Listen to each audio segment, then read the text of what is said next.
there, and welcome. Welcome to GDPR Stand Up. I'm Rocio Baeza, the creator of the channel, and I'd like to welcome you. This is where we talk about all things GDPR compliance related so that you understand, okay, what does that actually mean to your company? What steps do you need to take to comply? And just focus on that. GDPR is a very involved regulation, and it might feel overwhelming as to like what that actually means. Where do you start, and where the heck am I going to get the resources to be able to accomplish this? And the goal here is to provide you with simple, easy to understand step-by-step walkthroughs so that you can figure this out. You understand the actual steps that you need to take, and all without jargon, using complicated language, or waiting in very long PowerPoints that just bombard you with information, but it's probably not a good use of your time.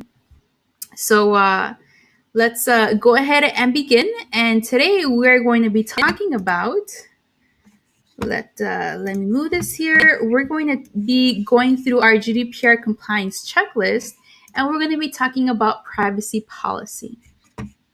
All right. So some quick facts here. So this requirement, it involves providing information about your company's data practices.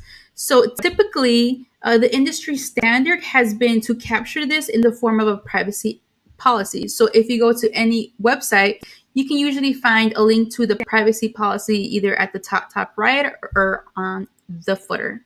And under GDPR, we will see slight changes with that. And related to how this information is actually shared, there are three big changes that I want to bring to your attention. So first, information about your data practices, they have to be provided in a clear and concise manner. In other words, they actually have to make sense to the user. You also want to provide specific details of your data management practices. And lastly, you need to be providing this information in a contextual manner. All right, so let's take a deeper dive. So who does this apply to? So if you determine that GDPR applies to your company, it certainly applies to you.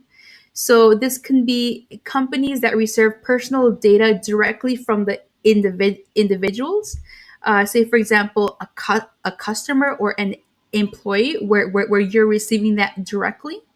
Or you might be a company that receives personal data about people from another party.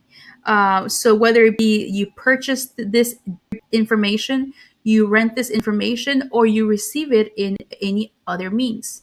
So think of the case where you're working with a third party partner where, as part of the services that are being provided, you are receiving personal information about EU citizens from another company or organization.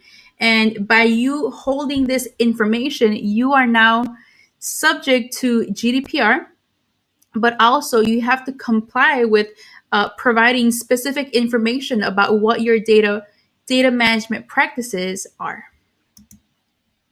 Okay, so what do you need to know about this? So you want to provide specific information, specific details about how you manage the data that you hold.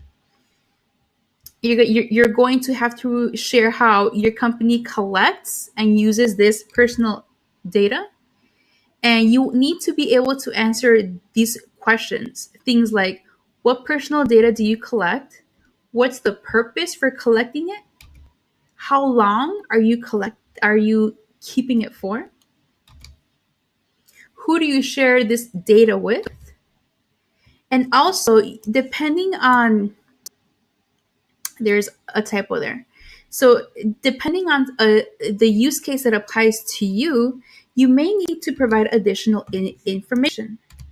So depending on how you obtain personal data, you may need to provide additional information to that individual, or you somehow make it available so that if you're holding personal information about an individual, they have a way of understanding how you're managing the data that you hold.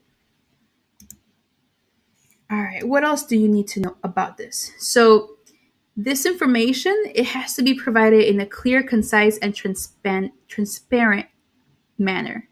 So you've probably seen examples of other privacy policies. If you have not, just select two or three websites that you use on a regular basis. Look for the link where it says privacy policy. And oftentimes you will see these very long documents. They're filled with lots of jargon, language that you probably don't use on a regular basis, and it's usually hard to tell what it actually reads, right? And so the idea here is that under GDPR, the regulation is requiring that you share information about your data management practices, but that this is written in clear and plain language that the reader can actually understand. And the idea is, if the reader has, so by the reader being able to understand what your data practices are, they can make a more informed decision as to whether or not they provide that information over to you or not. And if your company services children, just know that there are specific requirements that you need to keep in mind, so that as you're serving this demographic of users, you're making this available in an age appropriate manner, where they can understand that, or their parents can understand that. All right, what else? So it's also important to provide this information, your data management practices, in a contextual manner. So the idea is, there are features that you can make available, or there's different ways that you can present this information, so that you can effectively communicate what your privacy policy is.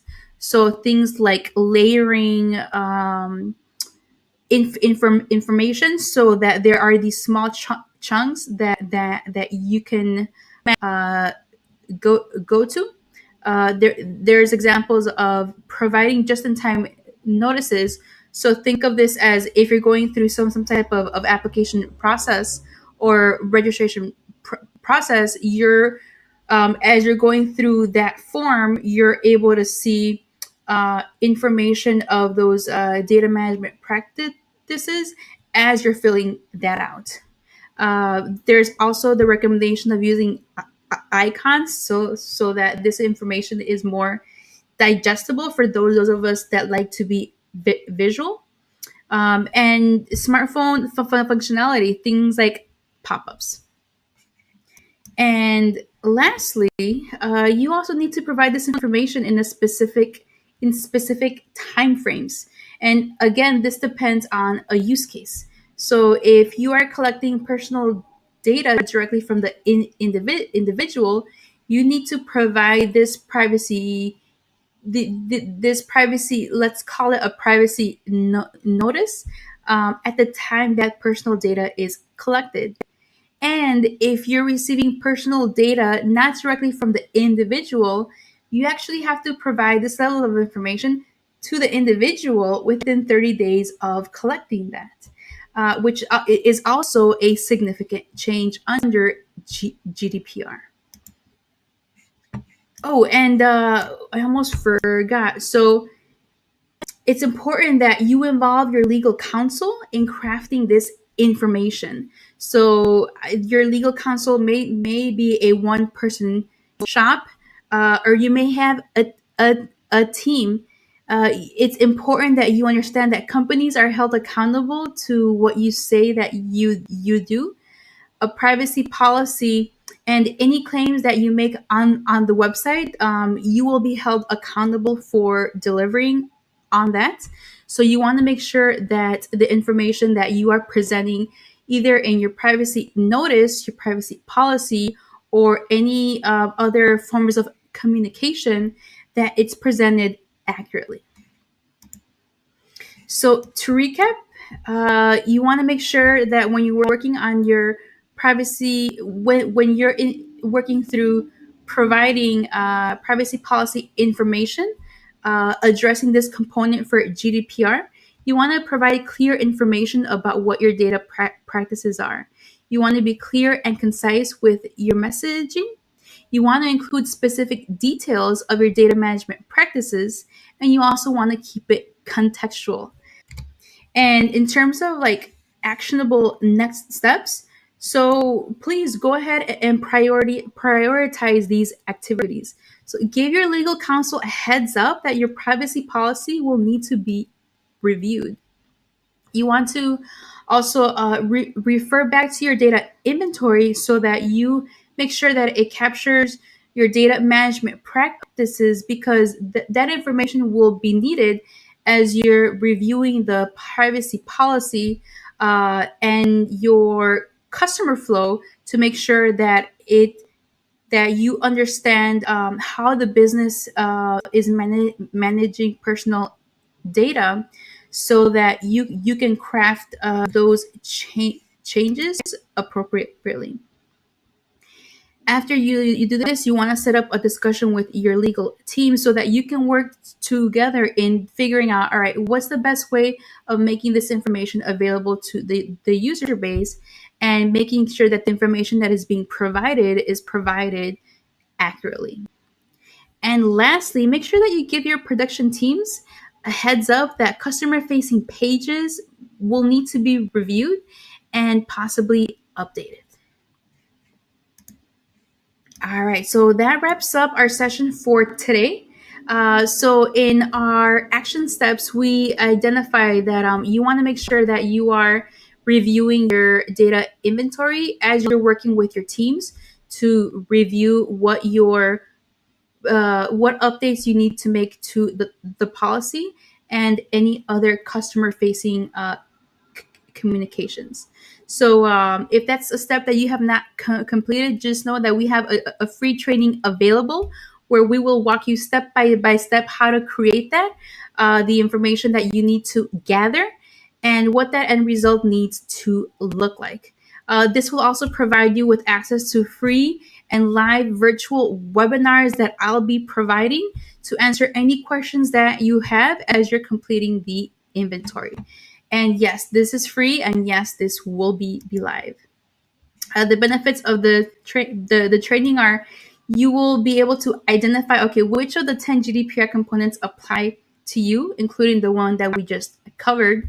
You can better understand how your GDPR compliance roadmap will look like, and the actual things that it needs to include, and help you understand, all right, given what I have to do here, what are the different options that I have to resources.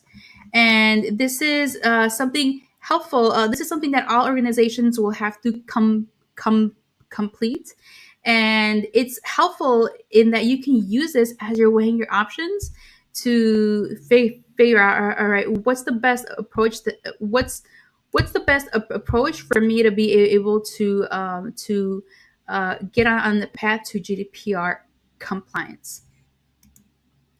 All right, so this completes our session. Thank you very much for watching. If this video was useful to you, please give us a thumbs up or subscribe, and that will help us reach a wider group of folks that may be looking for this type of information. Again, thank you for watching, and we'll see you on the next one. Goodbye.